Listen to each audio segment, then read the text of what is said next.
Subhanallah walhamdulillah wala ilaha illallah wallahu akbar. Lalu kemudian awak pun berangkat ke kantor dalam keadaan semangat. Puasa tidak merubah etos kerja. Ini banyak orang berangkat ke kantor semangatnya 6L. Lemah, letih, lesu, letoy, loyo, lunglai.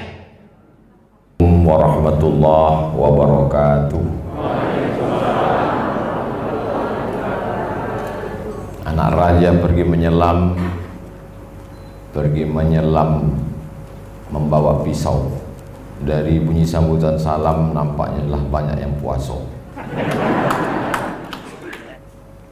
Kalau ada orang sama-sama ganteng, sama-sama kaya, sama-sama S3, mau meminang anak gadis, tapi yang satu ASN, yang satu tidak, kira-kira yang diterima yang ASN atau yang tidak? ASN. Begitulah hebatnya ASN. Gimana kabar anak ibu? Alhamdulillah Pak Ustadz, sudah selesai kuliahnya, IP-nya 4, berprestasi, kemarin menjadi pelajar terbaik. Tapi kenapa Bu? Belum ASN. ASN seolah-olah menjadi cita-cita tertinggi orang tua. Ustadz kok tahu? Ama ambo itu. Ambo disuruhnya ikut tes, mesti jadi PNS. Dulu ustadz-ustadz buya-buya awak berceramah bahwa kalau manusia iko mati maka sadonya putui, tapi ada 3 nan tetap mengalir. Nang pertama sedekah jariah, nang kedua ilmu nan bermanfaat, nang ketiga anak nan soleh. Ada cik lain ASN. Yang mati gajinya mengalir. Itulah mau ke ibu-ibu kau ingin balaki ASN. Tidak putuinya dengan kematian. Jadi ASN itu adalah nikmat yang besar. Tapi yang tahu menghargai nikmat ASN itu siapa? Orang nan ikut berkali-kali indak lulus. Orang yang ikut tes lulus, punya gaji pokok, dapat uang tunjangan, dapat uang SPPD, dapat gaji 13, uang sipak, uang sundul, uang tanduk, uang. Maka dia tidak merasa ASN ini sebagai nikmat yang besar. Maka kalau orang yang tidak ASN itu menyebut alhamdulillahnya 33 kali, maka ASN mesti sampai 33 kali. Nyo mesti lebih banyak. Kenapa? Karena tidak semua orang mendapat nikmat ASN ini. Maka sebagai syukur kepada Allah kita ucapkan alhamdulillahirabbil alamin. Nah, adapun ambo ASN ikut tes NIP ambo 1977058 balik, ujungnya lupa pula. Tahun 2008 ambo ikut tes PNS dosen, 2009 balik keluar karena satu dan lain hal. Tapi menjadi PNS ASN adalah sesuatu bagi ambo pengabdian kepada negara. Tapi bukan berarti saya sudah keluar dari PNS ASN ambo tidak mengabdi. Ruang pengabdian yang lebih luas. Yang jelas ambo selama PNS ASN tidak pernah melanggar disiplin. Ambo ASN di Fakultas Usuluddin. Jumlah dosennya 60 kurang. Setiap semester dosen melaporkan mengajar bakti dosen, kemudian penelitian, kemudian penunjang, dan ambo tidak pernah ketinggalan laporan. Setiap laporan beban kinerja dosen BKD setiap 6 bulan sekali. Ambo dosen yang pertama menyetorkan. Ustaz tahu dari mana? Sebab nampak ambo di daftar. Yang pertama menyetor Abdul Somad. Masalah mengurus kenaikan pangkat, itu juga. Ambo masuk pakai ijazah S2, maka golongan 3B. Sesudah itu naik 3C, sesudah itu naik 3D. Waktu mengurus 3D, di antara kawan-kawan ampunan petamu 3D. Pas mau mengurus ke ampe A, mentok. Kata bagian kepegawaian, Ustadz tidak bisa ampe A sebelum doktor. Ambo pun mendaftar doktor. Selesai doktor, awak pun ndak lu PNS lain. Jadi semua syarat itu ambo penuhi. Tidak ada kekurangan sedikit pun. Masalah absen mengajar, walaupun ambo sibuk ceramah, tapi mengajar tetap. Masalah absen di kelas tetap. Nah ini, jadi kalau ambo nanti berceramah mengatakan tentang disiplin, lalu terlintas di hati ASN, apa Ustaz Somad kau cerita disiplin? Ini kan ndak ASN, ambo ASN pernah dulu.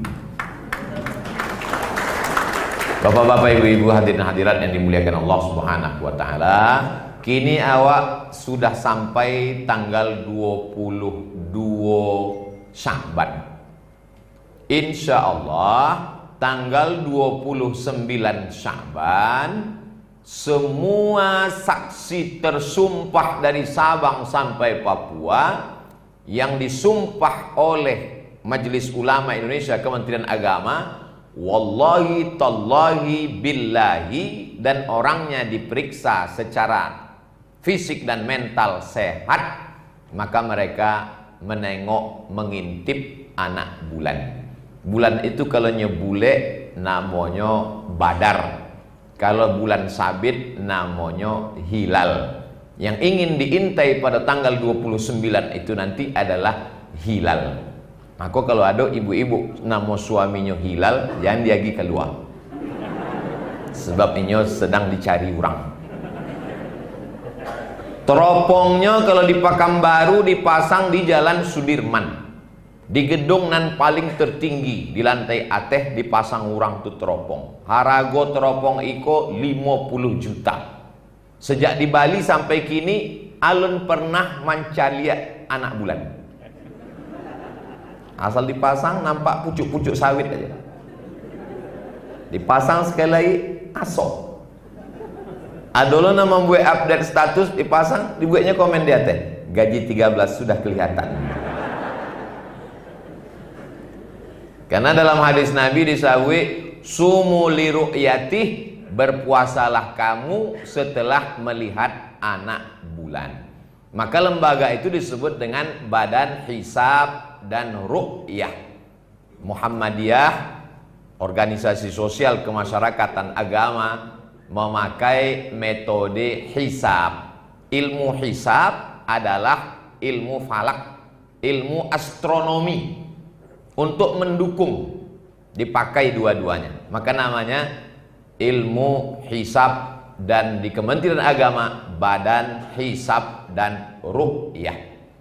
Nah, setelah mereka bersidang, bersaksilah 2 orang saksi yang melihat tadi, maka Kementerian Agama, Majelis Ulama Indonesia, Nahdlatul Ulama, Persatuan Tarbiyah Islamiyah, Muhammadiyah, Persatuan Islam Persis, Al-Jamiatul Wasliyah, Matla'ul Anwar bersidang, namanya sidang itsbat, menetapkan 1 Ramadan.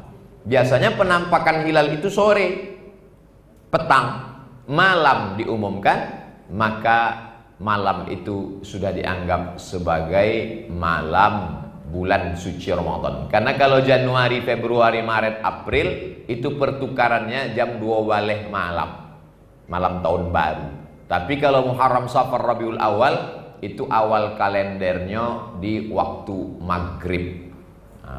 Ambo pribadi tidak mengajak kita untuk membeli teropong, bukan itu maksudnya. Ati Allah, ta'ala kepada Allah, wa ati'ur rasul, ta'ala kepada Rasulullah, wa ulil amri. Ulil amri alim ulama.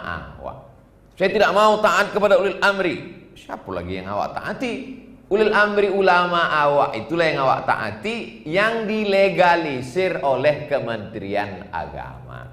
Adapun proses bagaimana mereka menghitung dan menilai serta melihat anak bulan, itu berat. Jadi kata orang di Kementerian Agama, bagian Badan Hisab dan Ruqyah, menghitung berapa derajat, bagaimana cara menengok bulan, ini berat, biar kami aja. Jadi awak tinggal mengikuti aja. Kadang kita ini semuanya mau ikut campur urusan orang.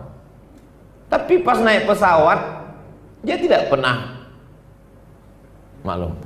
Iya Pak, tadilah Pak Sawi akan, sedangkan Ambo bertahan situ sampai akan sholat Jumat.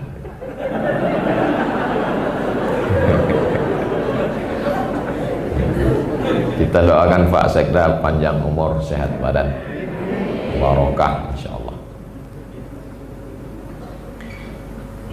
Awak kalau naik pesawat ke Jakarta, kan tidak pernah awak ketuk pintu pilot itu, bertanya, pilot, iko remnya di mana?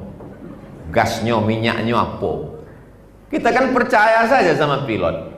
Lalu kenapa masalah bulan puasa ini kita tidak percaya, lalu mau menengok berapa derajat, bulannya nampak apa tak nampak? Percayakan saja sudah. Jadi nanti kalau sudah diumumkan bahwa besok berpuasa, maka ikut sajalah berpuasa. Nah, menjelang masuk ke dalam bulan suci Ramadan itu, apa saja yang perlu kita persiapkan? Yang pertama, persiapkanlah ilmu. Ilmunya apa? Yang rajin membaca, beli fikih puasa, tanya jawab puasa. Di internet ada Pak Ustadz? Oh ada, tinggal buka aja situ. Buat di Google, www.google.com. Tulis di situ fikih puasa, tanya jawab puasa, Abdul Somad. Awak coba ya, ada tak? Tanya jawab puasa, Abdul Somad. Enter. Habis lo pakai 30 fatwa Ramadan Abdul Somad. Aduh.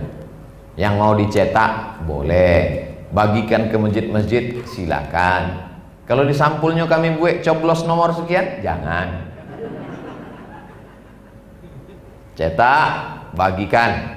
Ini bagus. Di situ ambo bahas dari mulai kumur-kumur, suntik, bersahur, apakah niat sahur itu sekali saja atau tiap malam.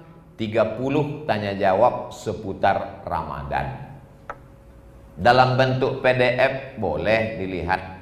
Nah ini ilmu. Karena kalau kita tidak punya ilmu, segala sesuatunya. La ilaha illallah itu penting. Tapi di pangkal la ilaha illallah ada namanya fa'lam, berilmu tentang la ilaha illallah. Adapun iman yang diundang dalam acara Ramadan itu tidak ya ayyuhan nas. Ya ayyuhan nas, semua manusia ikut. Tapi dalam Ramadan itu coba awak calia ayatnya. Ya ayyuhalladzina amanu, orang yang beriman saja. Yang hadir nanti dalam acara tausiah Ustaz Abdul Somad adalah ASN saja. Tiba-tiba nanda ASN masuk. Oh enggak bisa, di stop sama Pak Satpol PP. Itu aku tagak orang dari pintu. Nah itu juga untuk nan puasa itu ayatnya jale. Ya ayyuhalladzina amanu. Bagaimana awak memperbaiki iman awak? Apa ambo orang beriman, amma ambo orang beriman, ambo lahir di 50 kota kabupaten orang beriman, enggak akan mungkin ambo tidak beriman. La yazni zani hina yazni wa huwa mu'min. Orang waktu berzina itu imannya keluar. Wala yashrabus syaribu hina yashrabu wa huwa mu'min. Orang nan minum khamar, mabuk, sakau, narkoba itu imannya keluar. Wala yasriqus sariqu hina yasriqu wa huwa mu'min. Orang yang mencuri itu waktunya mencuri imannya keluar.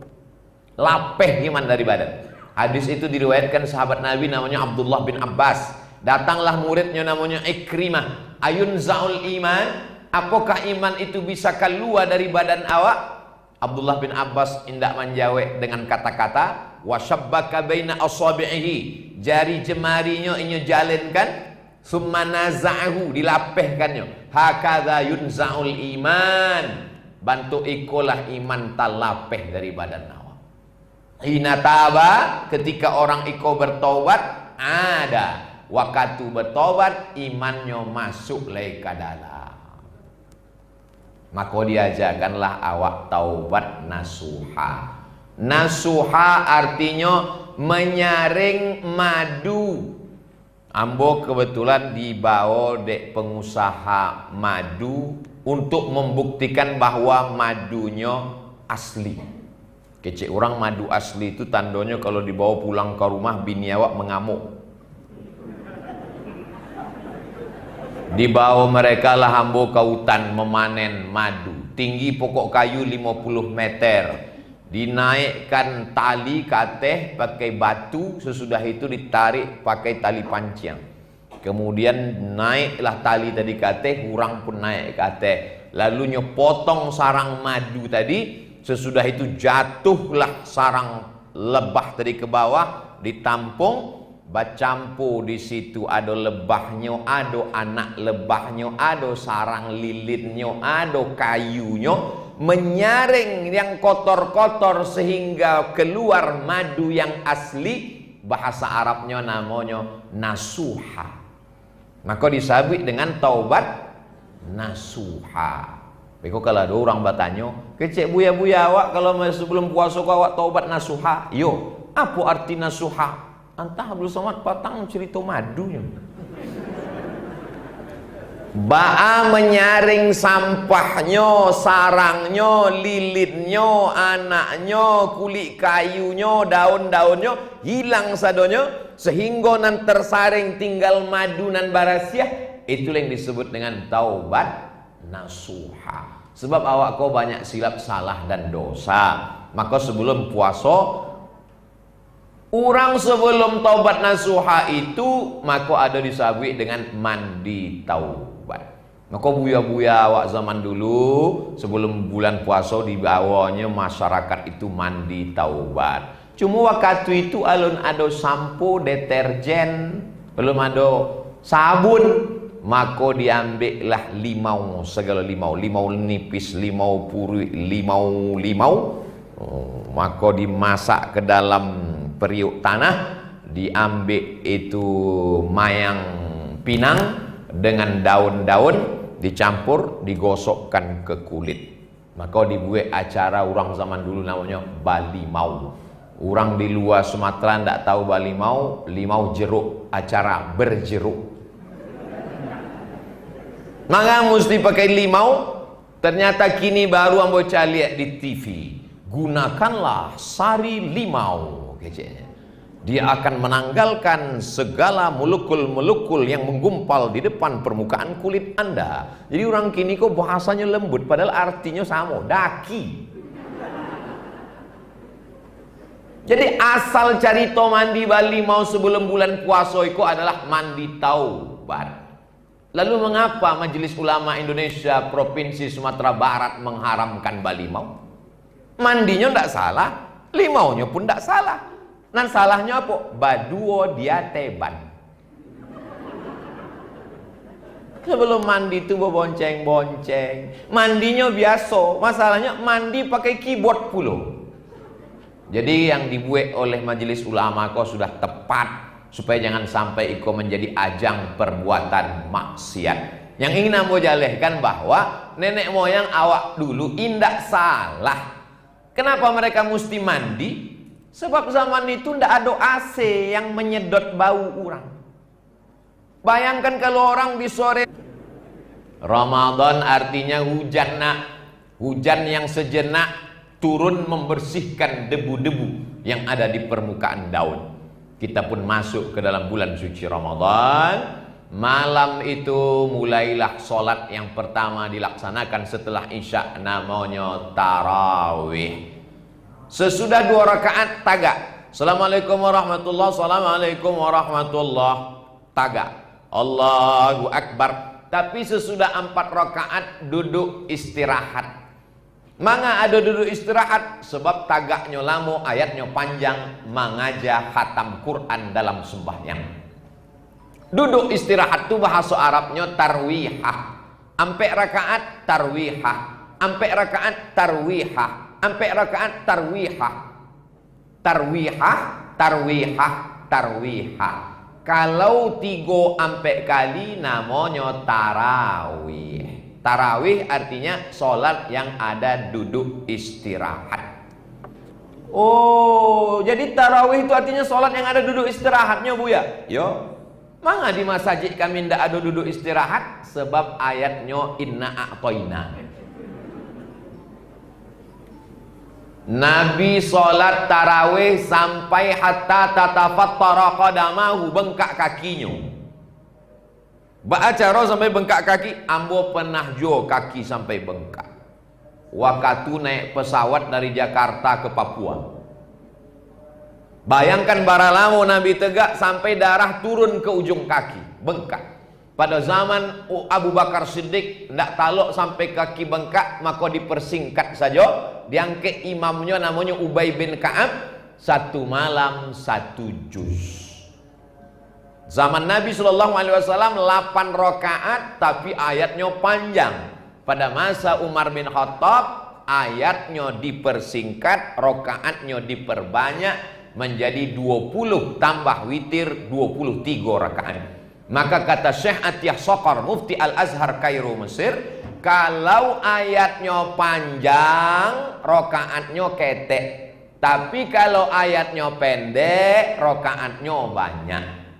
Orang Indonesia cerdas dikombinasikannya antara 2. Ayatnya ketek, rokaatnya pendek. Dapat dua-duanya. Lalu kemudian sholat tarawih malam. Assalamualaikum warahmatullahi, Assalamualaikum warahmatullahi. Ketika selesai 2 rakaat, 4 rakaat, orang Makkah itu waktu istirahat itu tawaf. Tawaf ringan. Untuk istirahat meluruskan urat-urat kaki.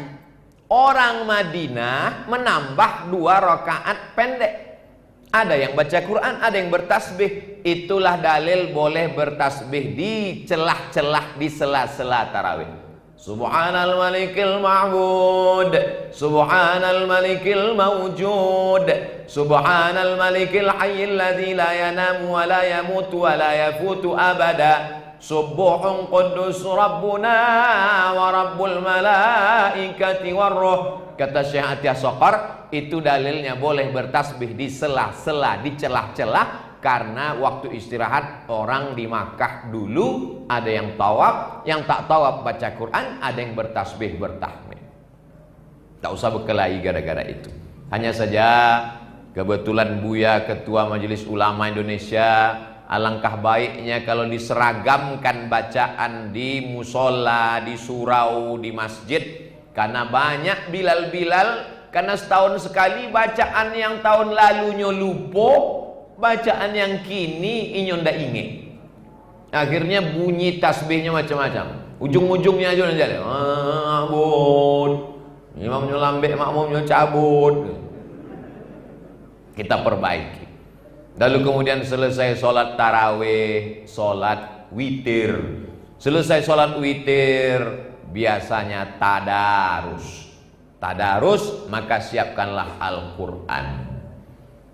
Nanti balik pengajian, singgah ke toko buku, tengok-tengok Quran.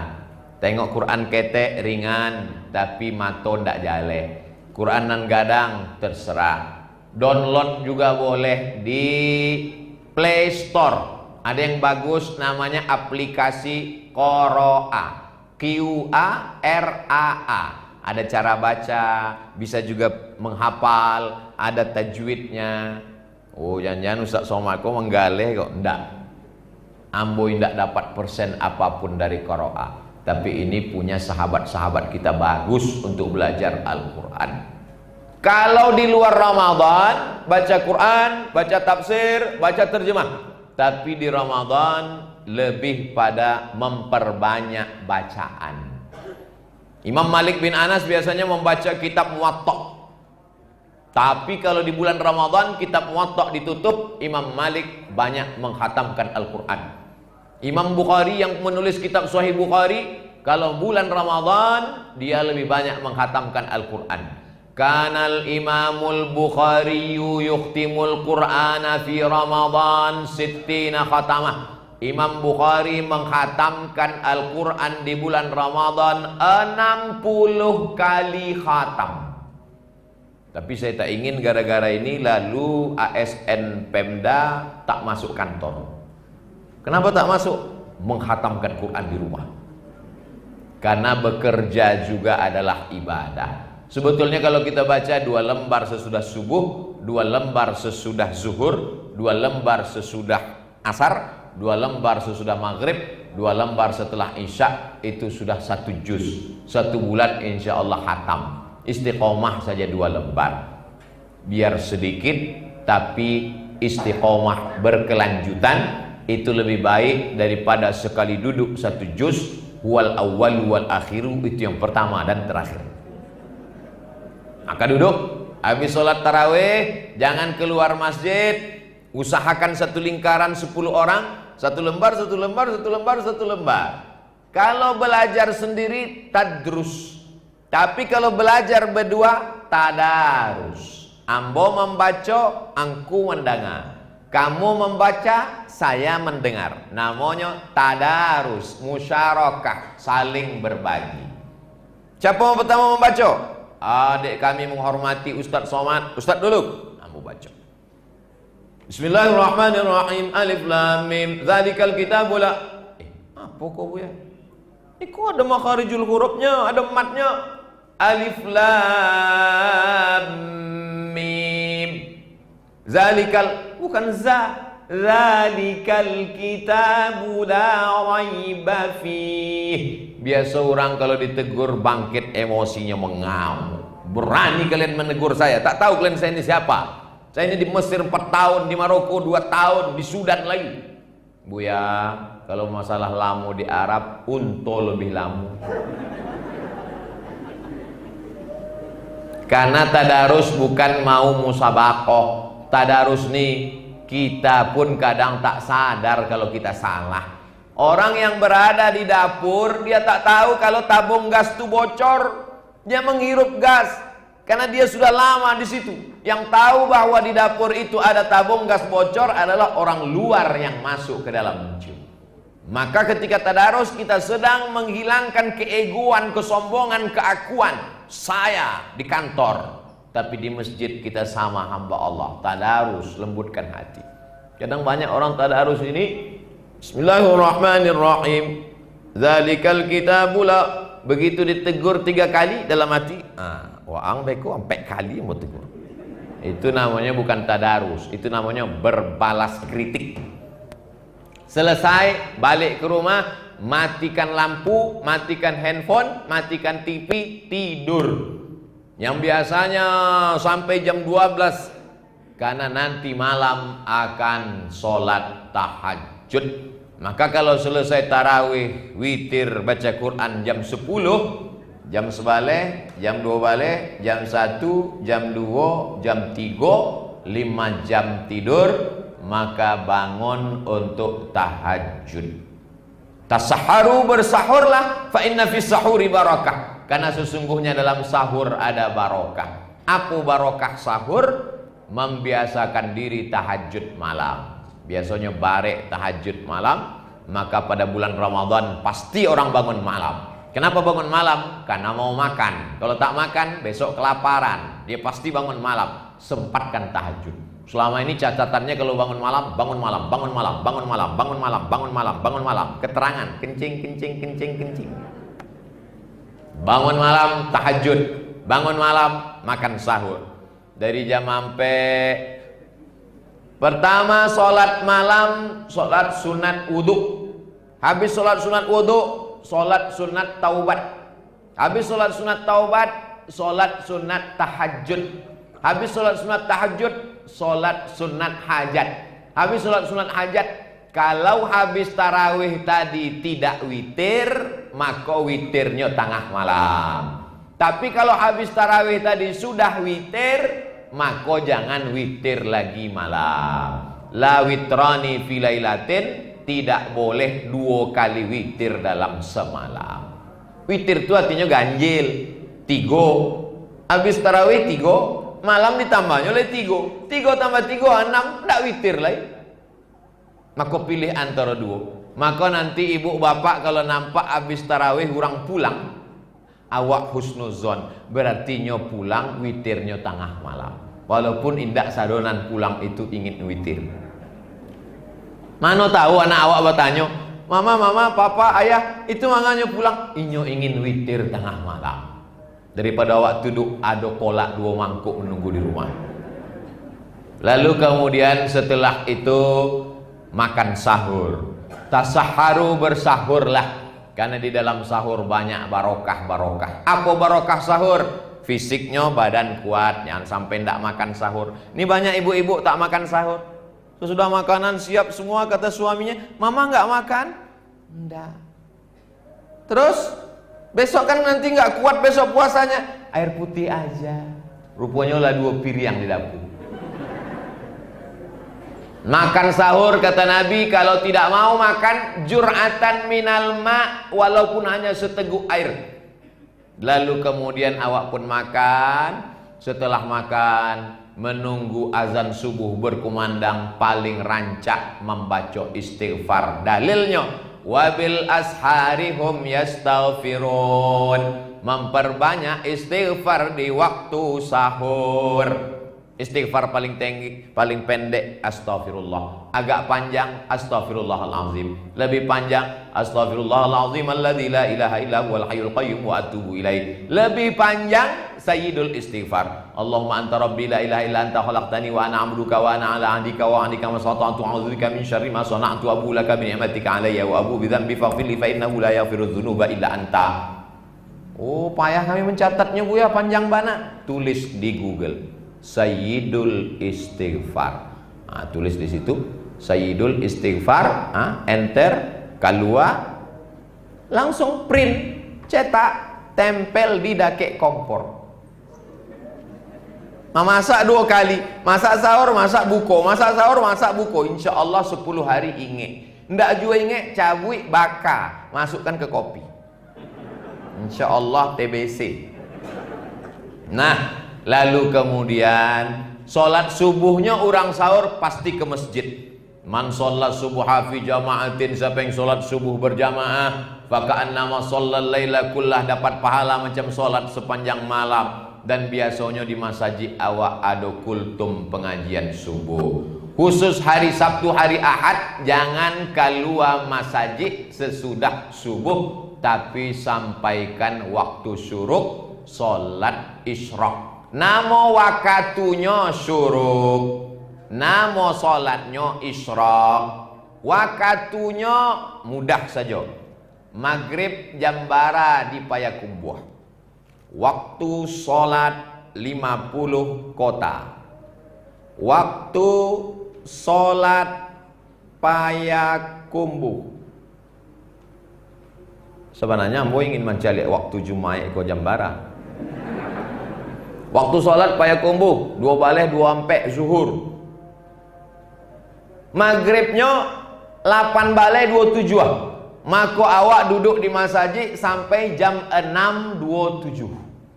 Jam 6.27 sholat sunat isyraq 2 rakaat. Siapa yang sholat subuh berjamaah, duduk berzikir mengingat Allah sampai terbit matahari, jam 6.27 inya sholat sunat isyraq 2 rakaat. Kanat lahu ka ajri hajatin wa umrah, dapat pahala haji dan umrah. Hadisnya hasan dalam Sunan Tirmizi. Tamah. Ambo ndak umrah lah 2 tahun. Kini pun ambo ndak berani umrah. Ambo danga kawan nan pai umrah, wa kawa umrah awak. alun pai sekali cucuk, sampai ke Madinah cucuk lain, ke Makkah cucuk, masuk hotel cucuk, pulang cucuk, balik ke Siko udahlah hambo pesek.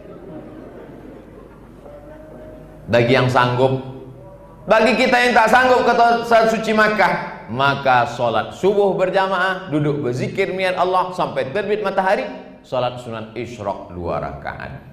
Lalu kemudian awak pun berangkat ke kantor dalam keadaan semangat.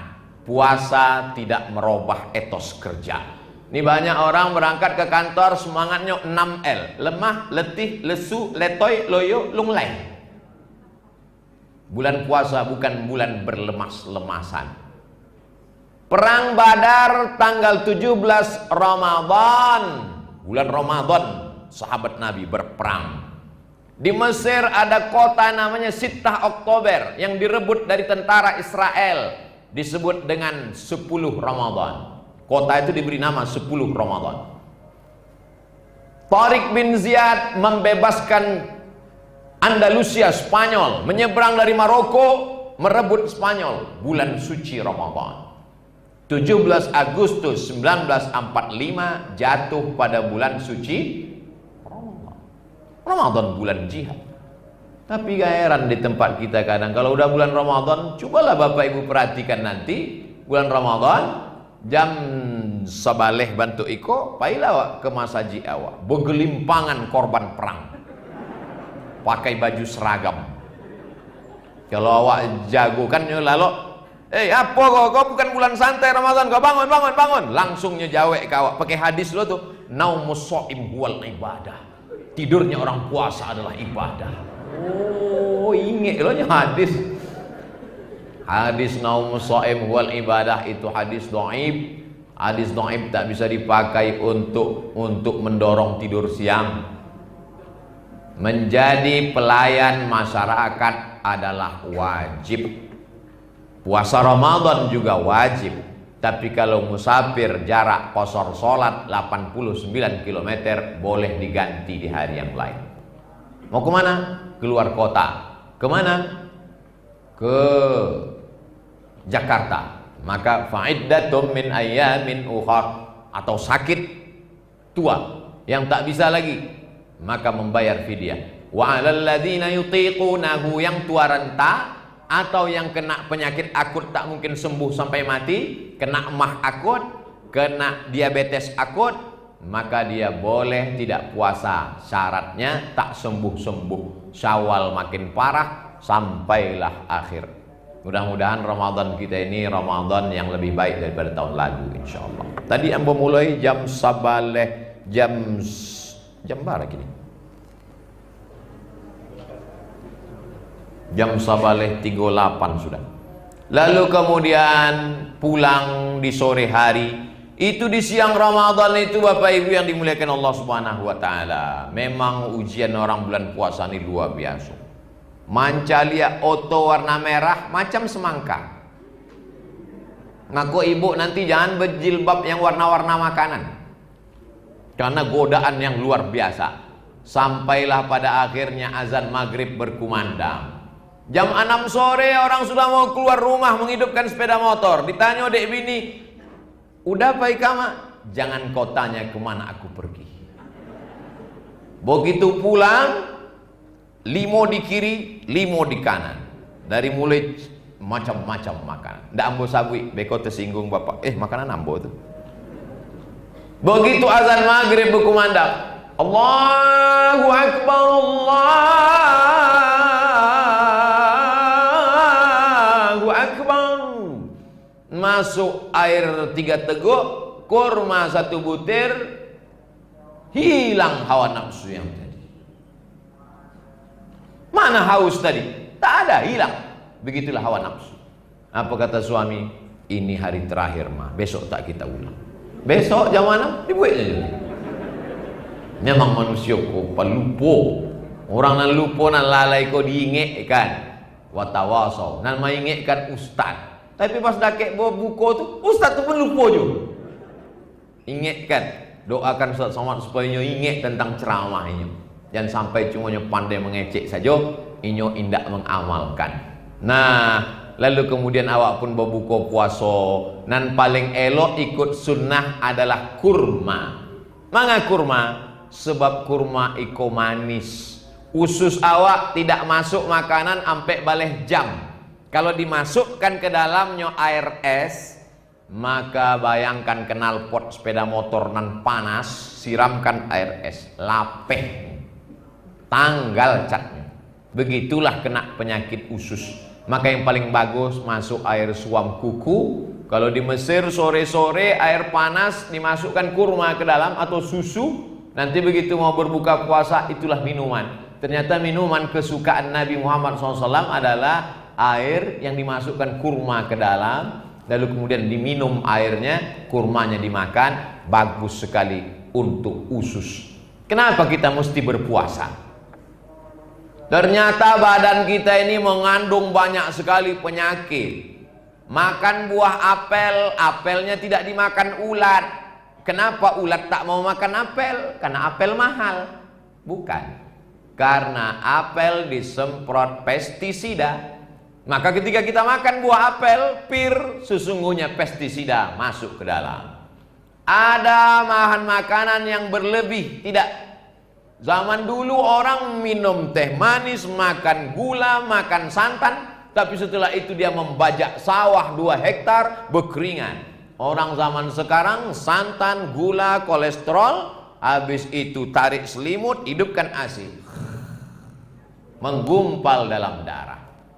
Maka kita mesti berpuasa untuk supaya toksit, racun, kelebihan makanan dibuang, dibakar dalam diri. Makanya keluar Ramadan itu kita dengan semangat yang baru. Kenapa? Fresh. Kalau komputer terlalu lama dipakai, dia mesti di refresh. Begitu juga dengan badan kita ini, 11 bulan dipakai, ada waktu untuk memperbaharui tubuh.